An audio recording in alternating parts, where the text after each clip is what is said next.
desocupar, tirar as paredes de uma casa que eu tenho. A minha biblioteca é uma casa. Você chega lá, era uma casa de 3 cômodos, eu desmontei a parede e fiz um salão grande de 55 metros quadrados, é minha biblioteca. Alocado lá cerca de 12 mil títulos de livros. Né? Então, a biblioteca, fora a questão de digitalização, que eu gosto. Né? Então, tem pessoas que vão na minha biblioteca para conhecer, para ver e tal, que eu tenho obras raras, tenho livros de 350 anos para cá. Né? Então, é bem interessante. Mas o que eu quero deixar aqui nesta manhã com vocês, que independente de tudo aquilo que a gente está passando, não é só a questão de nós queremos passar conhecimento para vocês. Nosso interesse não é isso. O desejo do nosso coração é de que você valorize esse livro, que você ame essa palavra, que você honre essa palavra, que você tenha desejo pela palavra. Leitura, ninguém nasce dizendo, pô, eu nasci com o dom de ler, eu nasci gostando de ler. Leitura é um hábito, e nós precisamos, como cristão, criar esse hábito. Eu tinha um trabalho com o pessoal da Abapress, por exemplo, e a Abapress, anos atrás, mais ou menos uns 2, 3 anos atrás, eles resolveram fazer um censo com liderança. Né? Quando isso acontece na igreja, beleza. Mas quando é com líder, isso se torna mais crítico. Então pegaram em torno aí de 200 líderes, entre diácono, presbítero, pastores, missionários, né? E fizeram um censo. Quantos deles haviam pelo menos lido a Bíblia uma vez? E pasmem, 70% nunca haviam lido a Bíblia. Líderes. E aí um número bem menor leu a Bíblia 2 vezes, 3 vezes e tal. Né? Eu, durante o meu ministério, eu caminhei muito para a igreja coreana. E a igreja coreana, para mim, foi uma lição muito grande, porque eu não conheci no mundo pessoas que gostam tanto de ler a Bíblia e pessoas que gostam de orar, como coreano. A gente ia para os acampamentos coreanos, os congressos coreanos, a oração começa às 5 horas da manhã. A gente orava das 5 às 7. Das 7 às 8, era um café rápido. E depois que deram a Bíblia direto, até 9, 10 horas da noite. E eram pessoas que nunca passaram a Bíblia para nós como se fosse algo chato. E a impressão que dá é que parece que a Bíblia, né, é um livro chato. Tem pessoas que falam, eu começo a ler a Bíblia e me dá sono. Querido, você deveria perder o sono. É o contrário que deveria acontecer. Né? Eu quero dormir, não estou tendo sono, eu vou ler a Bíblia. Isso não existe. Eu ouvi isso de uma pessoa uma vez, eu fiquei quase que escandalizado. Falei, que isso, cara? Você está dizendo que lê a Bíblia para dormir. Quando você está com insônia, você lê a Bíblia porque a Bíblia te dá sono. E aí, querido, agora falando, eu sou um pastor batista, mas eu creio muito numa atuação espiritual. Né? E eu vou dizer uma coisa para você. Tem alguém que está muito interessado com o seu não crescimento espiritual. Tem alguém que está muito interessado com que você não leia a Bíblia. E você sabe de que eu estou falando. A gente chama ele carinhosamente de capiroto. Entendeu? Mas você dê a ele o nome que você quiser, porque a nossa vida é uma luta, é uma batalha espiritual. E para ler a Bíblia você precisa também. Você está achando que todo dia eu gosto de, vou ler a Bíblia, vou pegar a Bíblia. Não, irmãos, tem dia que você não está afim de absolutamente nada. Mas aí o grande Paulo, diz para nós o seguinte, quando eu penso que sou fraco, aí é que sou forte. Então, da fraqueza, Deus nos dá força. Então, tire força em Deus da tua fraqueza, leia a Bíblia, estude a Bíblia e ensine a Bíblia. O senhor percebeu que as perguntinhas do seminazista é sempre pegadinha, né? Percebeu, né? Fica esperto. O pastor estava falando dessa situação de leitura, né? Eu tive uma experiência, fui fazer uma viagem missionária com o pessoal da Metodista em Natal, e nós fomos para Machinaré, que era o sertão de Natal, o sertão do Nordeste, e de Natal até a Machinaré dava em torno de 3, 4 horas. Nós ficamos 7 dias trabalhando intensamente, dormindo tarde, acordando cedinho, dormindo num colchonete fininho, e tinha um casal de americanos de uma idade avançada, eles ficaram conosco 7 dias.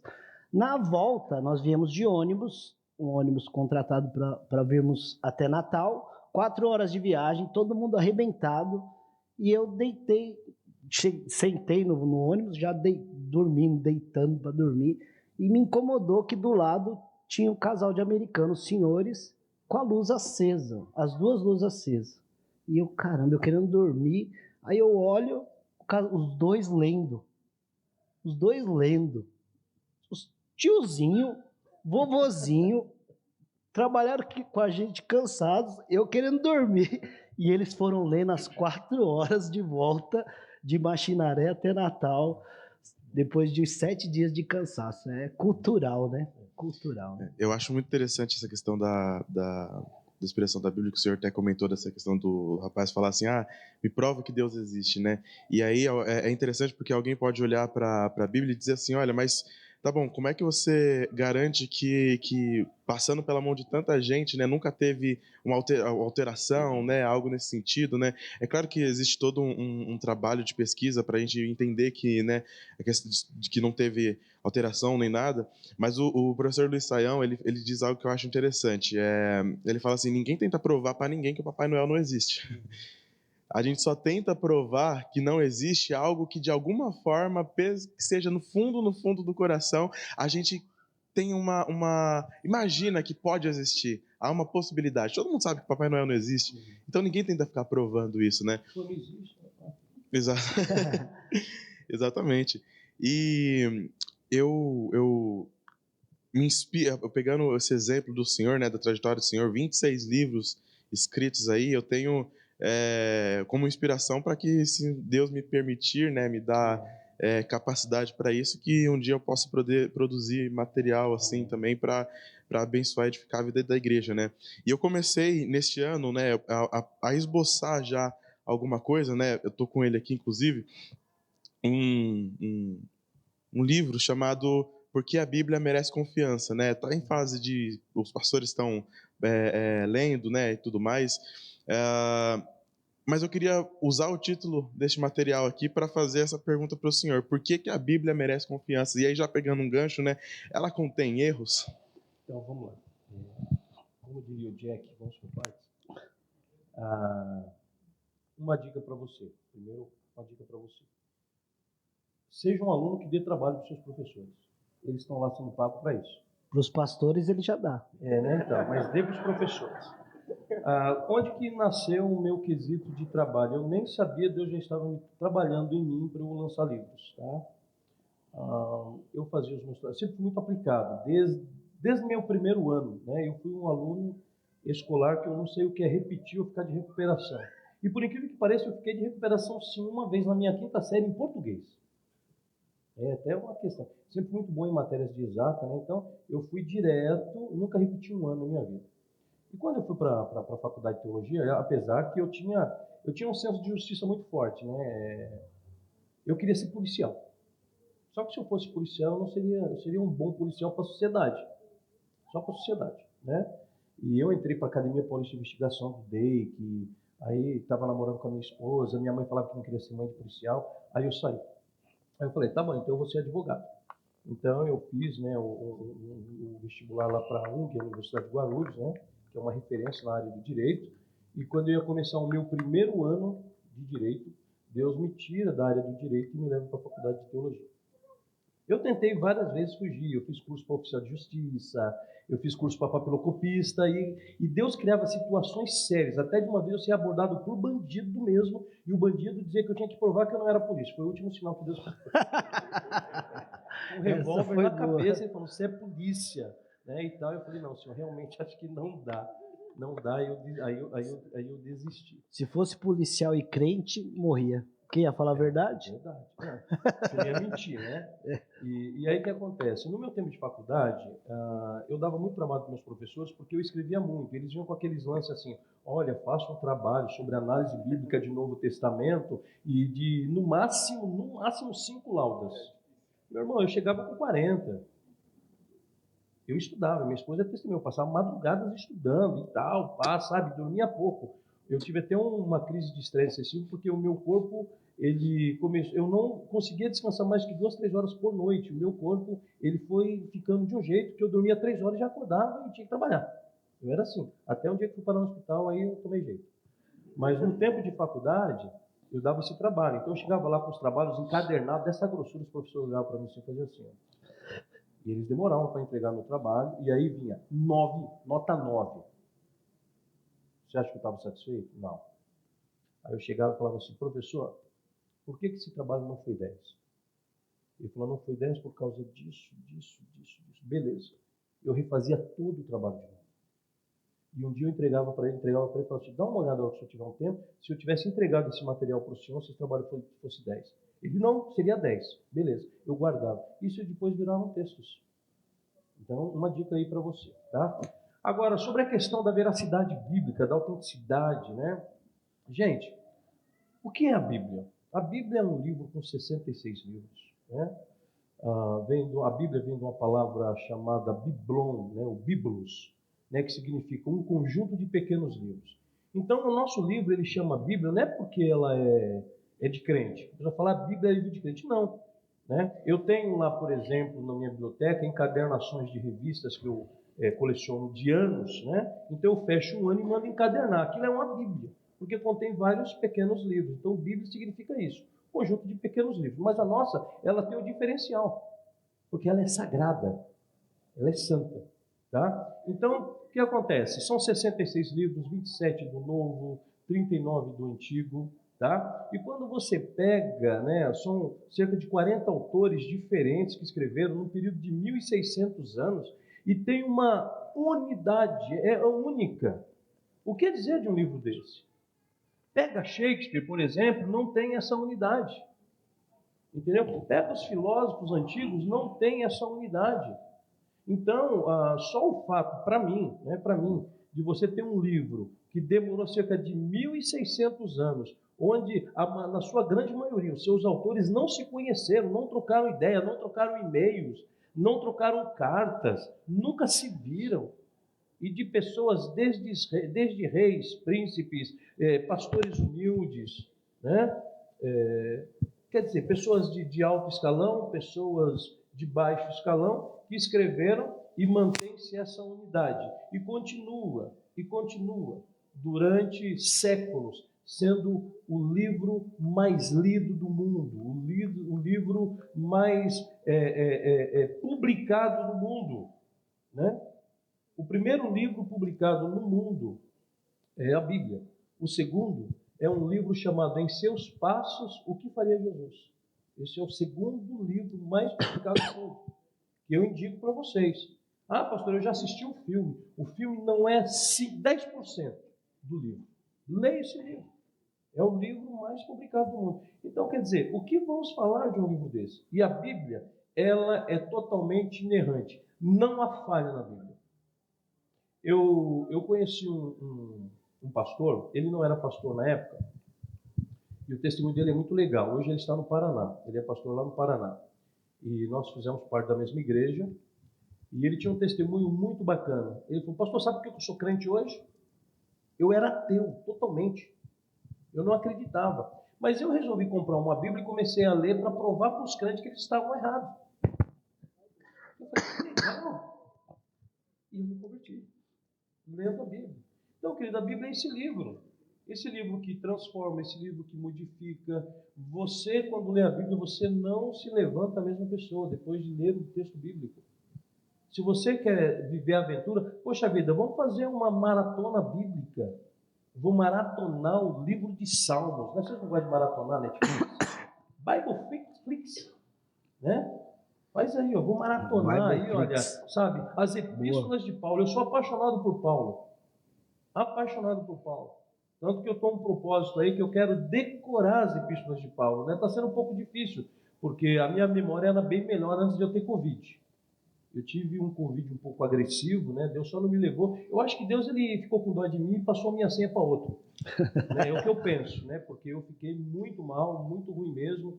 Até os médicos falavam assim, a gente vai tentar fazer uns negócios com você aí e tal, né? Um experimento de medicação e tal, tomava medicação fortíssima, mas Deus me deu graça, eu estou aqui hoje. Então é sinal que ele tem algum propósito com a gente ainda, né? Mas o que eu digo para você é o seguinte, querido, sabe? Leia a Bíblia, né? Houve um tempo, inclusive, na própria Sociedade Bíblica do Brasil, quem é mais antigo aqui, na década de 90, o Estadão, Estado de São Paulo, o jornal Estadão, ele fez um comercial muito bacana. Quando as pessoas começavam a falar coisas desconexas, ele falava assim, um virava o outro e falava assim, você precisa ler o Estadão, leia o Estadão, né? Leia o Estadão. E foi pegando. Da sociedade bíblica, eu falei, poxa, isso é bem interessante. Quando alguém vinha com um assunto desconexo para o meu lado, eu falei, cara, lê a Bíblia. Interessante. Lê a Bíblia. E durante muito tempo eu era conhecido como o irmão Leia a Bíblia. Ó, precisa de um negócio, ó, fala ali com o Leia a Bíblia ali que ele te responde. Eu acho mal barato que para mim não era humilhante, para mim era uma referência. Né? Leia a Bíblia. A Bíblia ela precisa estar muito ligada com a gente. Né? O crente, né? Eu não tenho nada contra as pessoas hoje que nós vivemos um tempo diferente, o modernismo e tal. Mas assim, eu vou falar por mim, tá? Bíblia no celular, por exemplo, eu tenho. Eu tenho, inclusive, se eu precisar fazer uma exegese agora aqui, de textos originais, eu tenho Bíblia no meu celular que me dá todas essas condições. Mas, vamos lá, você está num culto gostoso, Deus está falando, você vai ler o texto bíblico no celular. Aí chega uma mensagem. Fala a verdade, se não é uma tentação. Sim ou não? E quantas vezes nós somos tentados a ceder a essa tentação? E eu vi isso um dia que eu estava num culto, eu estava no celular, não estava com a minha Bíblia física, e mamãe mandou mensagem para mim. Eu deixei de ouvir o papai, porque eu queria saber o que a mamãe queria. Você entendeu? Sabe o que aconteceu? Eu perdi a conexão com o culto. E aquilo para mim foi... Eu não achei legal, e eu falei, não, peraí. Então, o que acontece? Eu uso o celular, estou dizendo, queridos, nada contra. Se você tem esse controle legal, beleza. Talvez eu não tenha, né? Mas aí eu falei assim, não. Então, a Bíblia física, para mim, ela é essencial, né? Para você poder... E outra coisa, né, irmãos? Escritor, a gente gosta do papel, né? Eu chego, eu abro a porta da minha biblioteca, a primeira coisa que eu faço é dar uma respirada.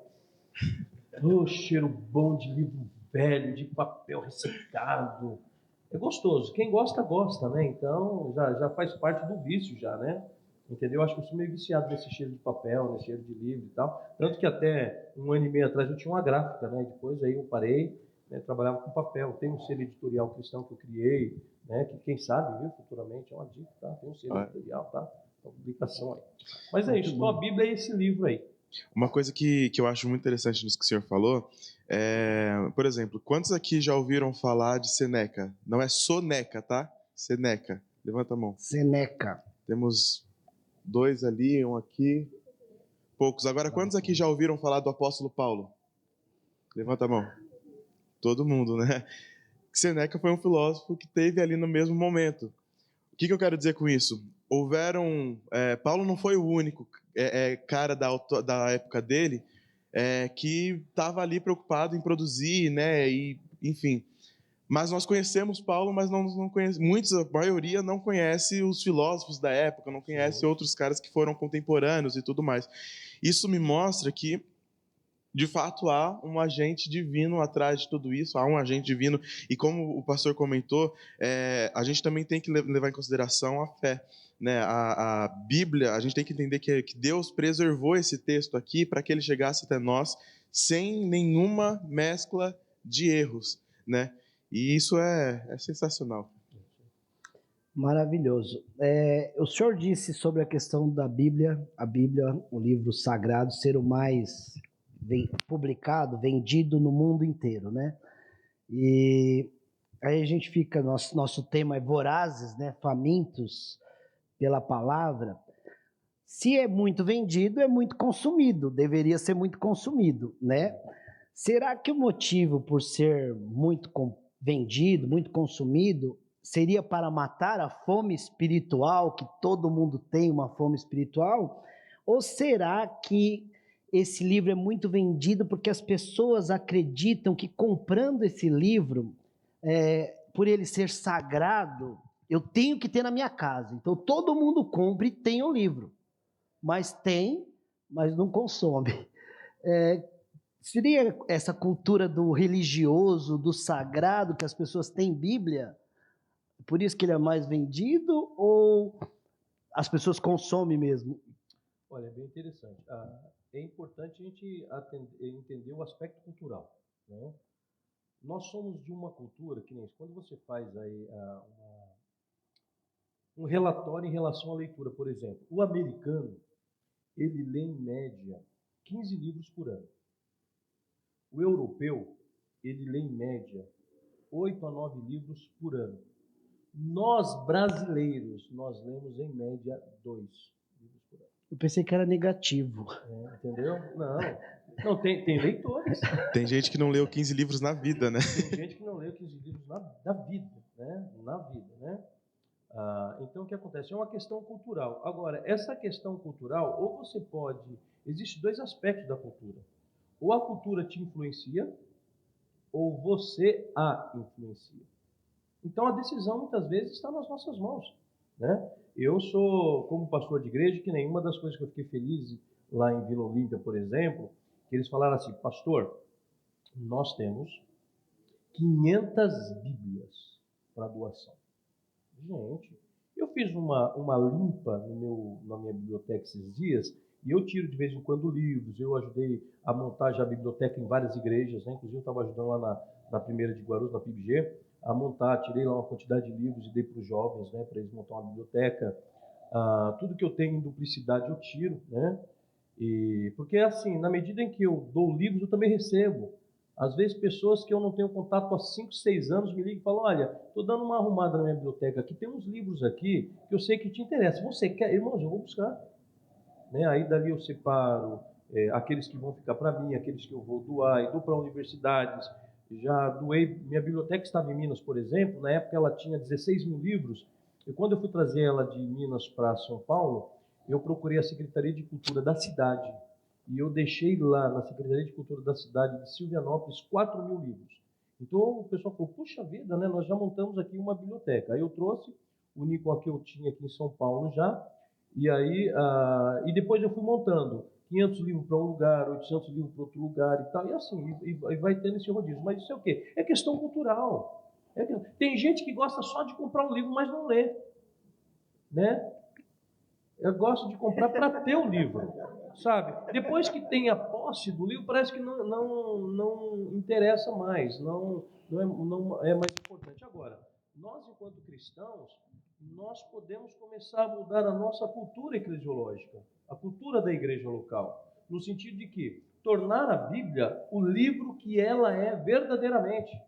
Não ser apenas aquele livro que você tira a poeira no domingo, põe ele debaixo do braço e vem para a igreja. Chega aqui, você vai ler o texto bíblico, né, que o pastor vai te ensinar, que o pastor ele vai ministrar para você, depois você vai para casa, fecha e ela fica lá. Né? Isso me lembra até uma história bem interessante de um pai que o filho foi fazer a universidade fora e o filho estava passando por uma dificuldade muito grande. E ele pediu uma ajuda para o pai. E o pai disse assim, filho, eu vou mandar um negócio para você aí. Tá? Então você vai receber, vou te mandar um presente. Tá? Vou te mandar um presente.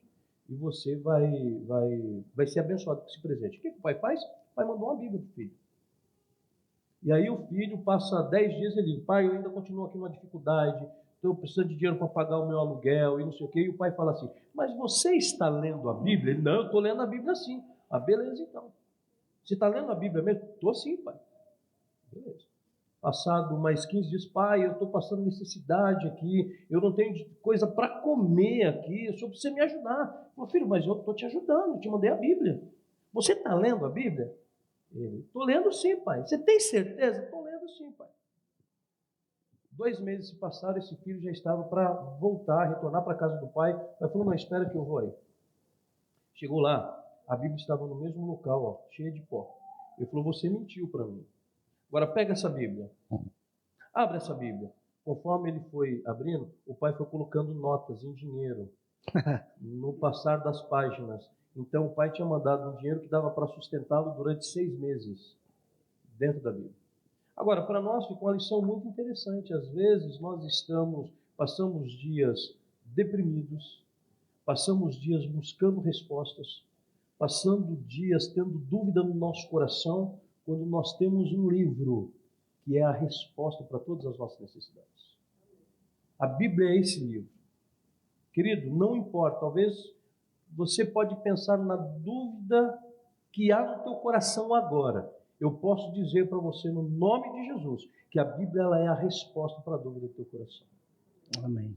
Se você precisa de uma transformação, se você precisa de algo para dizer para uma pessoa, você tem tudo isso na palavra de Deus. É que muitas vezes, e uma das coisas que a gente tem que tomar um cuidado, agora eu falo por experiência própria também, né? por ser pastor, por ter feito faculdade, inúmeras faculdades, cursos, né? Eu sou psicanalista clínico também. Então, quer dizer, a gente já estudou muito. E às vezes a gente tem uma falha de se apegar apenas ao conceito intelectual. A Bíblia está acima disso. Acima disso. Um dia eu estava pegando a Bíblia, né, e como a Bíblia ela faz parte do meu dia. Para escrever, eu não consigo escrever sem a Bíblia, né? Só que eu notei que eu estava me tornando muito técnico. Eu não tinha aquele momento meu.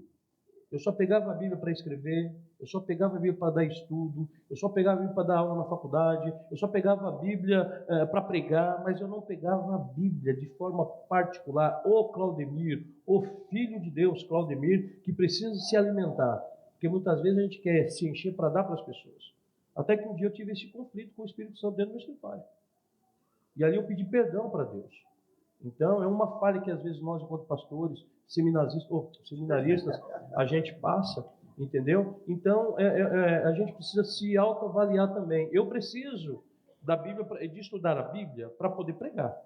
Eu preciso. Ontem mesmo eu tive um evento na igreja à tarde, à noite eu já estava num congresso de família, falando para famílias ontem à noite. Hoje eu estou aqui com vocês agora. À noite eu prego no encerramento do aniversário de uma igreja em Guarulhos, né? Então é o seguinte, você está sempre mexendo, porque cada um é um tema, então você precisa passear mesmo pela Bíblia, né?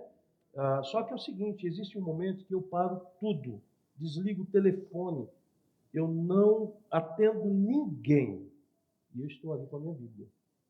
Então a Bíblia, que ela seja a sua fiel companheira, que ela caminhe com você, e você não vai se tornar, lendo a Bíblia, um crente cabeça grande, só de conhecimento.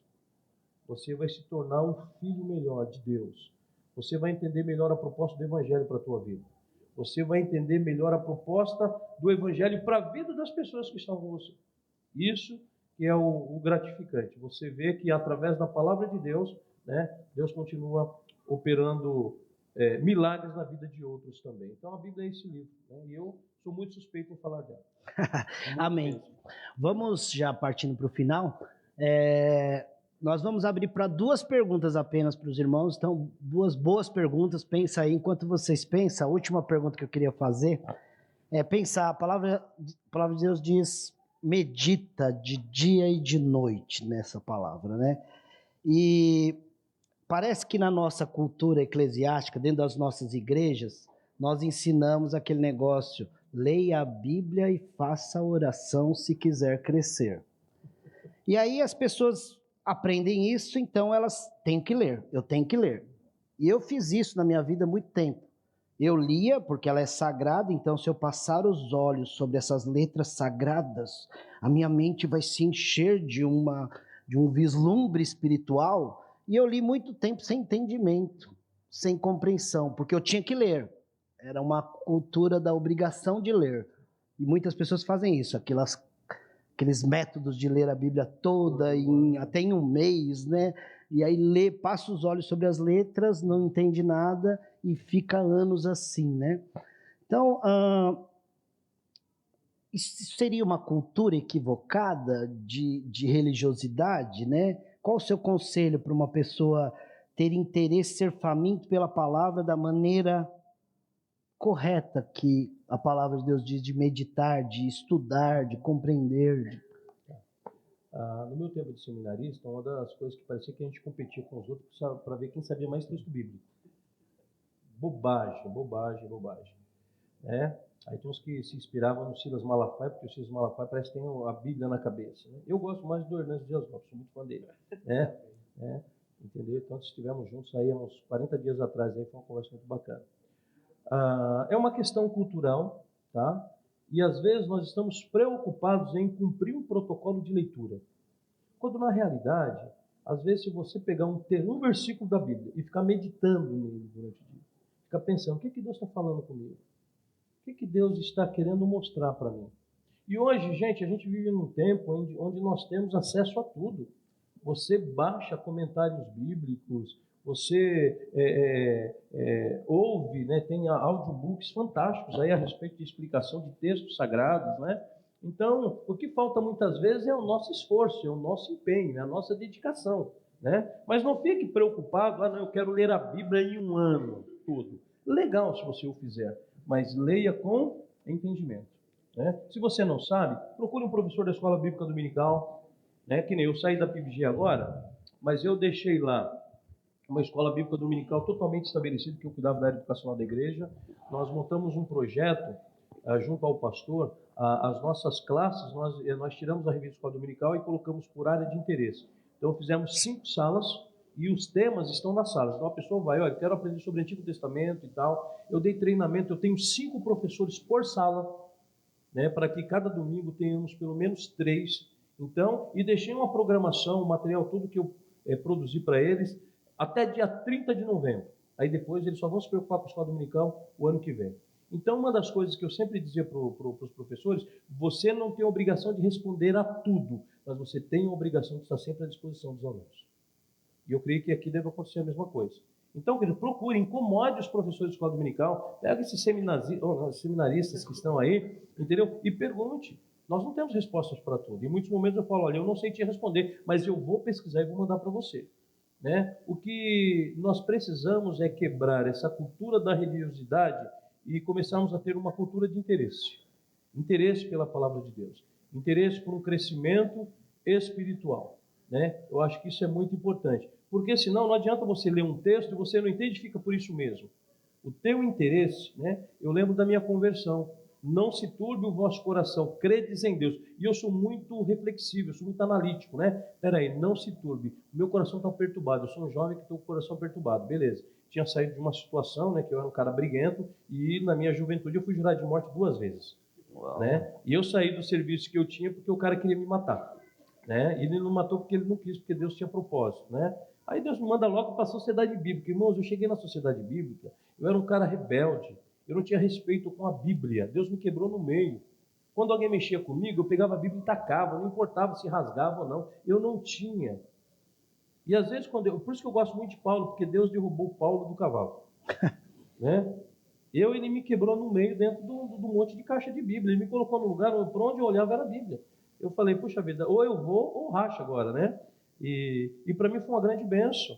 Foi uma grande bênção. Então, querido, valorize a palavra de Deus que você tem, e você não imagina o poder e o impacto que um versículo que você lê e entende, você pode ensinar outras pessoas e impactar outras vidas também.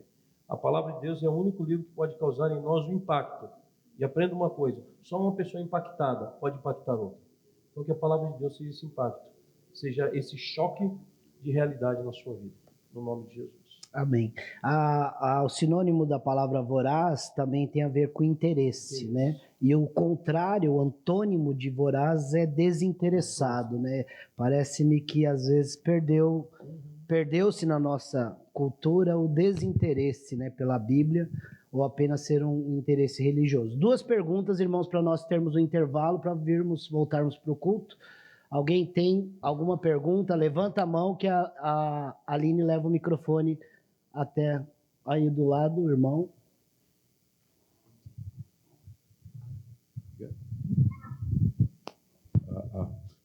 O pessoal geralmente fala assim, leia a Bíblia, e aí as pessoas vão lá ler de capa a capa, como se fosse um livro qualquer, e não consegue assimilar. O senhor falou um pouco de ser técnico ou não. Tem uma técnica que a gente consegue... Antigamente, na Bíblia, vinha a referência. A gente lia um texto e daquele texto a gente ia indo para um outro. Existe uma técnica para a gente começar a ler a Bíblia e sentir cada vez mais sedento para poder fazer isso? Porque é um livro vivo. O pessoal fala assim, não, vai, ora, pede orientação do Espírito Santo, mas... Para quem está começando, é difícil a gente pegar e colocar essa posição. E aí existe uma técnica que dá para poder levar isso? Olha, existe a técnica de memorização, que chama-se mnemotecnia. Então, são técnicas para que você possa fazer, por meio de assimilação, você decorar o texto bíblico. Isso também serve para outras coisas também, tá? Agora, a questão assim de você estudar... Hoje nós temos Bíblias de estudos que elas nos facilitam muito. A questão de compreensão hoje, eu já não vejo mais como uma desculpa. É uma desculpa por quê? Porque hoje nós temos a NVI, que nos traz assim uma boa compreensão.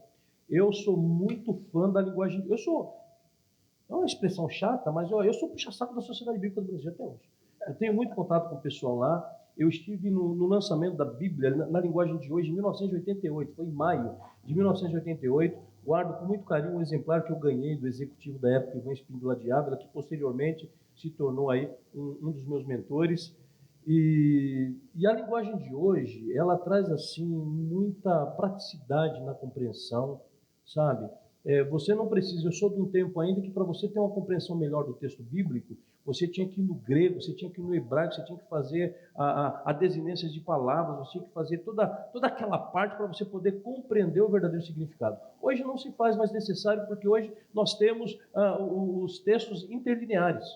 Né? Você chega lá, já está o texto pronto, traduzido para você. Tá? Então nós temos essa facilidade. O que eu pego aqui, esse gancho, que quero parabenizar vocês pelo tema, inclusive, dessa questão voraz, é de que nós saiamos desse congresso mais interessados pela palavra de Deus, sabe? A Bíblia mais simples que você pegar, ela tem umas letrinhas embaixo, ela tem umas letrinhas no texto e tem uns numerozinhos chamados variantes. Essas variantes é justamente para fazer essa ligação de um texto para com o outro. Então tem como você, sem uma Bíblia de estudo, compreender o texto bíblico e passear pela Bíblia através dessas pequenas variantes, entendeu? Agora, a Bíblia de estudo ela é um facilitador para a gente, entendeu? Quando você hoje quer aprender sobre o significado, quem escreveu, o tempo que escreveu, qual o contexto histórico de um livro, nas primeiras páginas de cada livro, você tem tudo isso, a sua divisibilidade por capítulos, então é uma forma de você aprender também, né? Agora, a questão de memorização é a assimilação, entendeu? E essa compreensão é justamente você buscar de um texto mais clássico ir para um texto mais compreensível. Eu, particularmente, eu gosto de Bíblia parafraseada. E eu não lembro agora o nome de um autor, que ele escreveu uma Bíblia parafraseada, que eu acho muito legal, pela editora Vida, né? E eu não lembro agora, depois eu posso até mandar para vocês, mas você lê a Bíblia como se você estivesse falando uma poesia, entendeu? Em 1990, um pastor chamado Isnard Rocha, não sei se ele era batista ou não, que eu conheci muitos pastores antigos antes de ser batista, né? E Isnard Rocha, ele começou a parafrasear os Salmos, ele parafraseou Provérbios, e o projeto dele na época era para parafrasear toda a Bíblia. Depois, a editora Vida ela veio com uma Bíblia chamada Bíblia parafraseada, chamada Bíblia Viva. Puxa vida, é muito interessante. De repente você está tendo alguma dificuldade de leitura, compra uma Bíblia dessa, livros baratos, né? E você vai aprendendo. O importante é nós obedecermos aquilo que um dos companheiros de Paulo, Pedro, ele fala lá em 2 Pedro 3,18. Antes crescei na graça e no conhecimento de nosso Senhor e Salvador Jesus Cristo. Primeiro crescimento é graça, é reconhecer o propósito de Deus na nossa vida, o princípio salvífico de Jesus, o ato vicário de Jesus, e depois o que é esse conhecimento? Essa busca, ter interesse por livros, buscar livros de comentários bíblicos, isso vai ajudar, que é uma questão fantástica. Mas eu não tenho dinheiro para comprar, beleza, você pode hoje, através do Telegram, por exemplo, você baixa livros maravilhosos e você tem o livro todo no seu celular. Amém. Isso ajuda. Mais alguém? Enquanto a irmã vai levar o microfone, só para esclarecer para os corintianos, variante não é aquela Brasília antiga, irmãos, tá? Não teve nem graça, porque ninguém lembra da variante. Nem lembra o pessoal nem lembra da variante. As piadas tem que compreender, tem que estudar. E ele está com a camisa verde, né? Uma blusa verde, né? Não está dando para ver o nome, mas ó, eu gostei. Como bom palmeirense, eu sempre falo, ó, vamos falar um por cada. Né? Aí o irmão já de verde ele falou. Bom dia, irmãos. Coisa rápida. O pastor falou que questão de a gente tem bastante acesso hoje à informação, né? Mas isso também nos traz um risco, creio eu, né? E aí essa é a pergunta, qual que é a dica da gente não pegar coisas que sejam heresias, né? Tem muitos livros ou muitas pessoas que escrevem e a gente pode estar consumindo alguma coisa que não seja legal. Então qual que seria a dica para a gente pegar textos interessantes, livros que a gente possa estar utilizando aí para conhecimento e crescimento? Não buscar textos avulsos na Bíblia, de pessoas que você não conhece, entendeu? Busque textos que estão ligados a uma boa editora. Então nós temos a editora Vida, nós temos a editora Mundo Cristão, para mim, uma das melhores, Vida Nova, entendeu?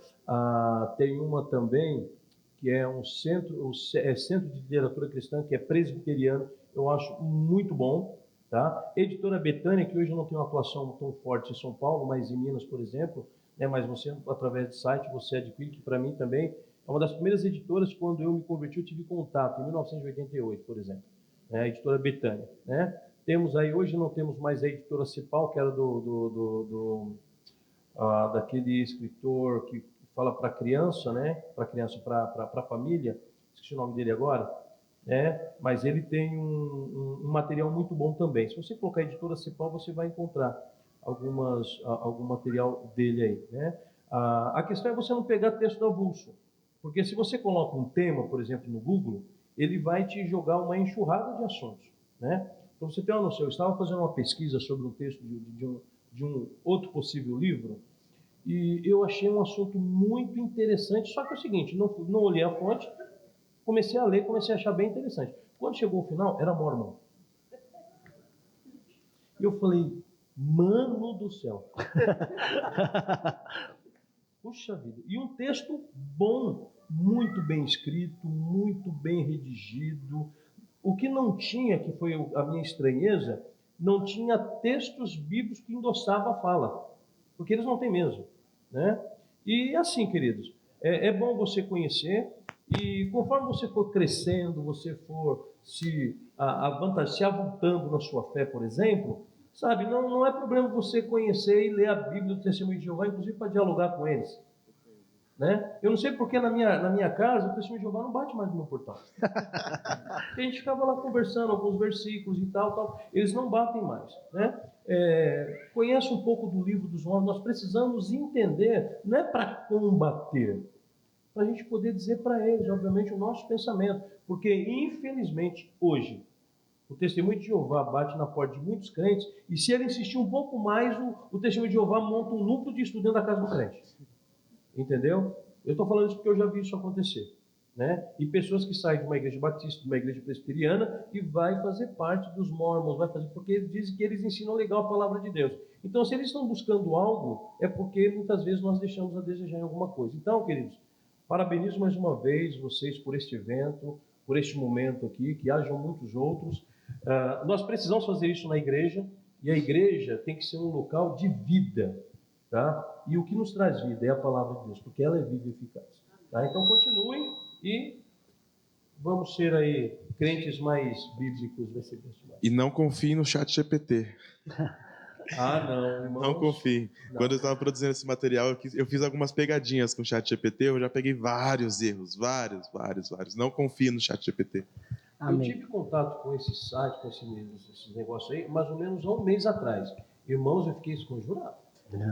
Eu falei, Senhor, e eu fiquei sabendo por quê? Porque um colega falou assim, olha, é legal, você coloca um texto, ou você fala, olha, eu quero uma mensagem sobre o texto tal, ele já faz uma pregação.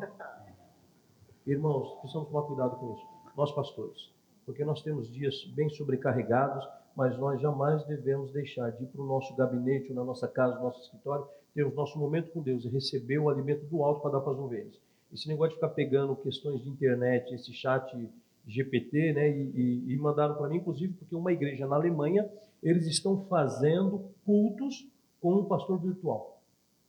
Não tem um pastor físico. É o pastor virtual que está alimentando o pessoal. Então, a minha visão escatológica tem um significado em relação a isso, né? Eu creio que é uma questão de doutrinamento de alguns aí, justamente para que se implante aí o sistema que eles querem implantar do anticristo, e se a igreja não tiver de olho aberto, querido, é roça. Amém. Bom, queridos, vamos ter um intervalo de 10 minutos. Antes o Yuri vai fazer uma oração e depois da oração, 10 minutinhos para ir no banheiro, tomar um café, uma água e depois nós voltamos para o culto. Amém? Vamos ficar em pé, vamos orar.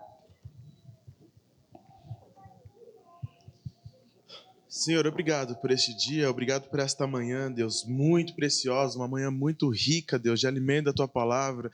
Obrigado pela vida do pastor Claudemir, Deus, que se dispôs aí prontamente de estar conosco aqui nesse bate-papo e também daqui a pouco na mensagem, Deus, pregando a Tua palavra.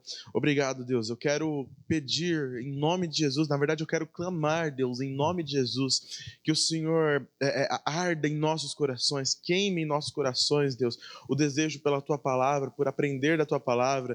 Ó Deus, que o título sagrado não se torne um gênero literário para nós, mas que o título sagrado se torne uma verdade para nós, a nível de nós nos envolvermos com esse texto, nós nos envolvermos a nível de chegar num momento onde, como diz o Marco Teles, que esteve aqui conosco na sexta, a nível de chegar um momento onde eu já não sei mais quem sou eu, e agora eu só sei quem é Cristo, e aí eu não sei mais onde começa eu em Cristo, e Cristo em mim, e em nome de Jesus, Pai, nós estejamos imersos na Tua palavra, Deus, que o Senhor queime em nossos corações, nos dê esse desejo, Pai, de sermos vorazes, Pai, não meramente famintos, mas vorazes, Pai, mais do que famintos pela Tua palavra, e que dessa maneira nós sejamos crentes, Pai, cristãos que são fortes, Pai, cristãos que não se deixam ser levados por qualquer vento de doutrina, cristãos que não se deixam ser levados, ó Deus, por qualquer coisinha que houve aqui, por ideologia A, B ou C, em nome de Jesus, Deus, queima em nossos corações e conduz o pastor Claudemir também, Deus, ainda nesta manhã, daqui a pouco na mensagem. Obrigado por tudo, meu Deus, em nome de Jesus, amém.